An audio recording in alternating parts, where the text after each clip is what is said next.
Welcome back to Finnegan's Farm and welcome back to the YouTube channel. Come on, Hubble. Sorry, no, I just have to thank you. Don't worry about that. So if you haven't done so already, please go and subscribe to the channel just to keep the channel growing. So in today's video, you're going to see the Cathal. They make a return. Jerry O'Connor was on about that one. The Jimmy is also shown in it. There's a quick clip of the Jimmy. And we also take a look at new Holland tractors.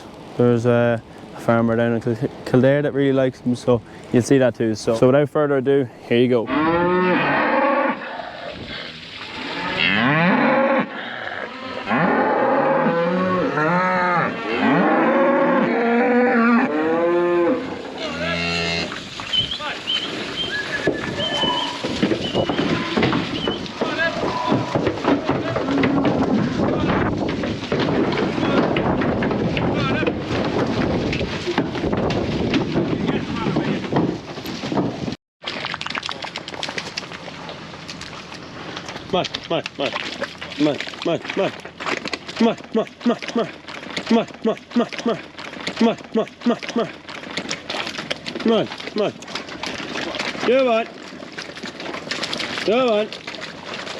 Come on, this way.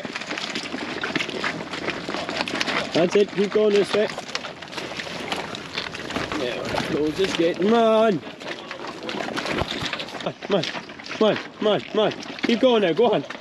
Come on. Come on, everyone together now, let's go. Go on, one clean sweep, come on. Go on.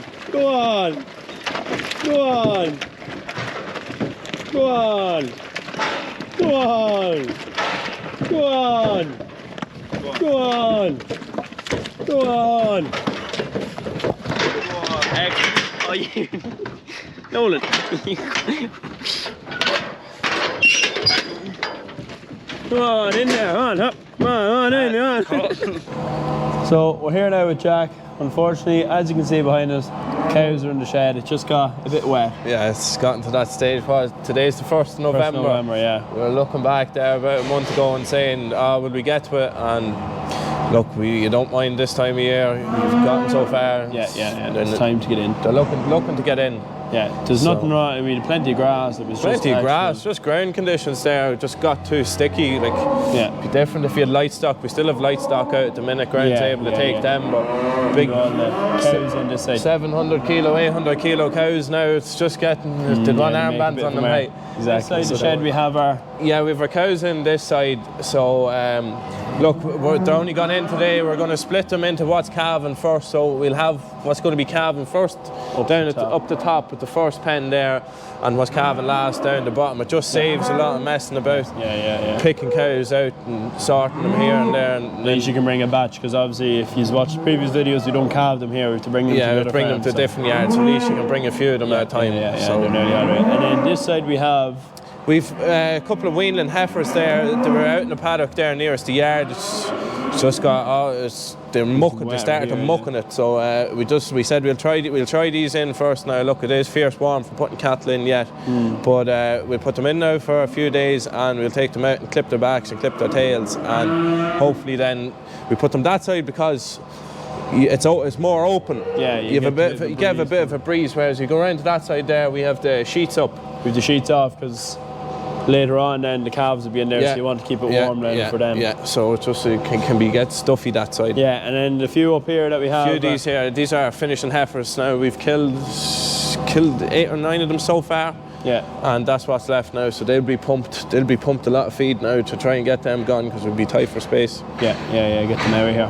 So they're looking for their dinner. Exactly. So we would have seen there, we brought the cattle up there, me, Connor and Jack. And there's still a few more to bring up tomorrow. We'll do it day by day. There's no mad panic. Yeah, no big rush. You could have a lot of problems one day, and you don't want that. You can hear them mooing, and let them settle down a bit. It'll be alright. So the dive feeder here, and we've hungry cows or heifers here. So we're going to feed these now, and that'll be it.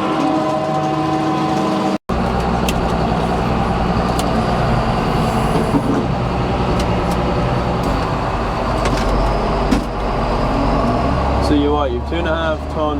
2.5 ton in it. The cows are they're a bit short for this evening, but the weigh-ins to start off, they're only going to get about 300 kilos. Yeah. There's only 11 per pen, so 300 would be plenty for them. Yeah. Build them up slowly to about 350. Yeah, because it can take them a while. Take them a while to get used to it, and then we'll slowly introduce spuds too into the mix. Yeah, so the dive feeder was in the workshop Wednesday there was in the workshop for a while. I got a few things done to it. You got what, a plastic flap there? Got a plastic flap, because sometimes if you're putting meal in there, now you shouldn't put the meal in first, but if you did, you'd see it could slowly weep out of it. Yeah. So the price of it nowadays, you keep on top of it, and then Caelan would have pushed back your scales, because we might be putting on the 30-40, so if we do, it was too close I think to the back of the tractor, so he moved that back, and just got the run around and greased up, and a few knives sharpened there as well. Yeah, the knives are sharpened, You can see it there. Usually at number 1.5 there, wouldn't be coming out that quick. No, it's flying out there. And flying it, hey. And they'll be happy now inside once they get a bit of feed into them. I'll bother on them.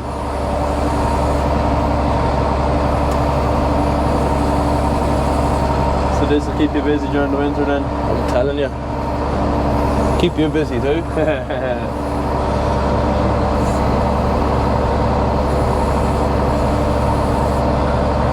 Then I just close it there, around there before, because they'll puck it out themselves. And then next fall it'll be out the bottom of the yard. Don't want that. So as we feed the cows here, when is the first thing going to calve, or when should we be expecting some? Well, the first calf, I was looking at scanning dates the other night. The first calf is due on the 25th of January. Yeah. It's actually a first calver that's due. We actually put the young bull out first to all the maiden heifers, so a lot of them are actually coming to one time. Yeah. Which is no harm too, because they usually throw a small calf. Give them the most amount of time there to grow and catch up and get big and strong. Yeah, so they get the most attention because everyone will be around when the first one's calving. Yeah, so absolutely. You get plenty of help. So we're just topping up the cows here for tonight. Look, they might have had enough, but no harm to throw them a bit either. Yeah. Keep them happy.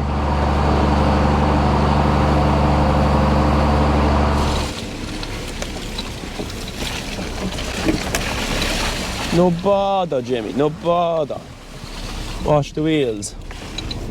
You can also see there that Jimmy doesn't really leave a whole lot of marks on the field, like it's only weighing not even a ton. Probably just over a ton with the trailer as well, so. Sometimes you don't even know where you've been. He's just throwing a bit of muck there at the minute because the feed is just a little bit sticky, but I'd love to try it when it's proper wet, like see how she lasts. But so far so good now, we're all fairly impressed. Joe was actually doing a bit there when I was at the spuds, so he was impressed with it as well. So as for Jimmy, the machine, we obviously have the tyres on it now, got the sticker on it, it goes faster now with the sticker. I'll show you the application here that we have. We have a GPS screen, the Easy Guide 250, and then I have the sliders actually on. Just to show you here in the back, this slug pad here. Spinner's going around, you wouldn't want to stand in front of it. There's a whole bit of the tram line. It's obviously in the galvanised trailer because you do get bits spilling, but it won't rust it. As you can see. And yeah, we just have the wire then connecting, or the cable in through the back door, in over the cage and in. So that's the slug pellets that we're spreading.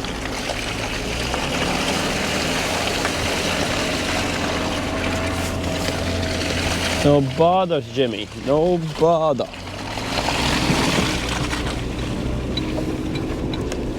So we're going to change it up today. We have the blue tractors in. Now they're not ours, there's a local farmer here that we have the rental ground for the spud ground off, and behind us here he is ploughing and sowing. So we'll go over to Barry now and we'll have a chat with him with that. So today we're down in County Kildare here. We're with Barry Fingleton, Barry is the local tillage farmer, and we have some of the land rented off Barry here for Padejas.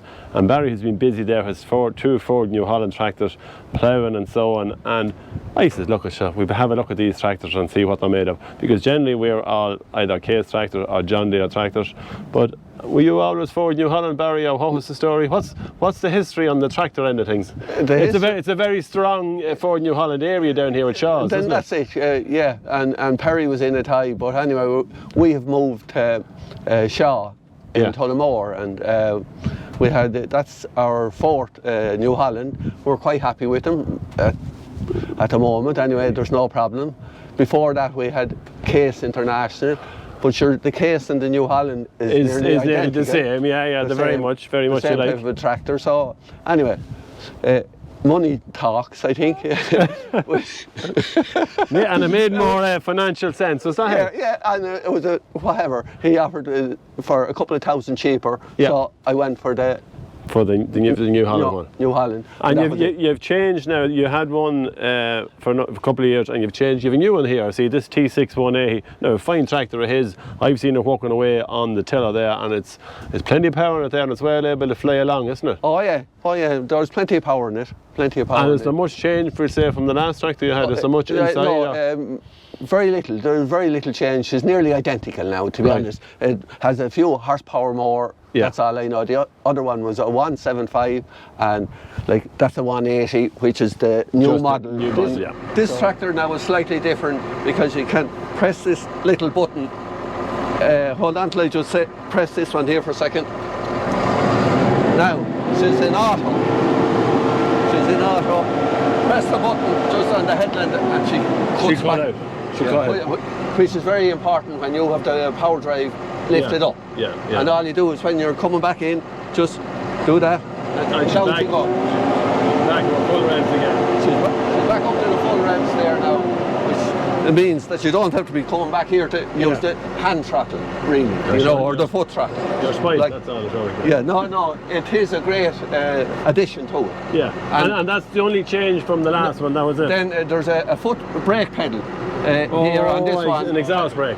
Yeah, exactly, yeah. So if you're in the trail or walk around like that. Exactly, going along the road, that is a very good, if you're going down the steep hill. Yeah, so on the gears end of things, you have a high and a low box. Yeah. And you have a splitter then, 1 to 10. Is it 1 to 10? I think I was in 9 or 10. 9. 9 on that. Yeah. And so you have plenty of gears. Yeah, you should go back, all the way down. Manual spools, PTOs on your right hand side. That's it. Everything is there, fairly functional. Comfort seat, I see there's a comfort seat on it. Yeah, and a swivel seat as well. Sure, that's it, and she has the Bluetooth. So happy enough with the tractor. There you are. Yeah, no, it's fine tractor to say. Look, well, we're not only 146 hours, so a long time till you go to get 10,000 Barry. Oh, I won't be on it 10,000 hours anyway. No, of course you will. The mileage is getting up on me now. So we certainly won't be on this one in 10,000 hours. I don't know where I'll be or the tractor. But anyway, please God, somebody will.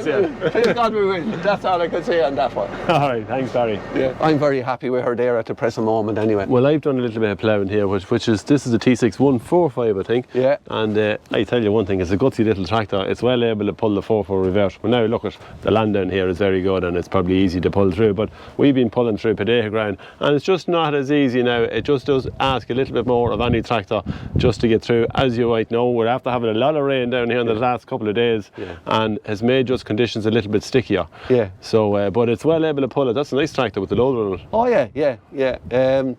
yeah, conditions are slightly sticky, but she's well able to pull it all right now. You know. And did you buy it with the loader, the whole lot? You always had a tractor and loader, was that it? No, I had a teleporter. Right. Teleporter.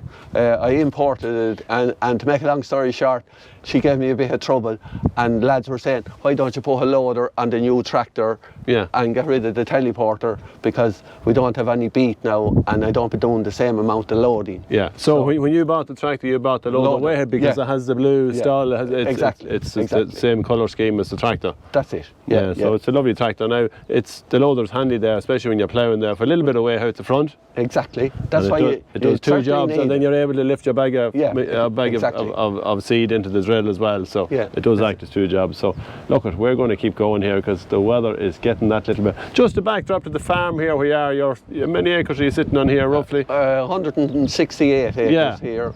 And you've always been farming down here? And I was farming beet here. would have been a very strong crop years ago? Oh yeah. We used to grow about 60 acres of beet here. Yeah. Now between the land and Ballyline as well. Yeah. Like, you know, but we used to grow 60 acres of beet.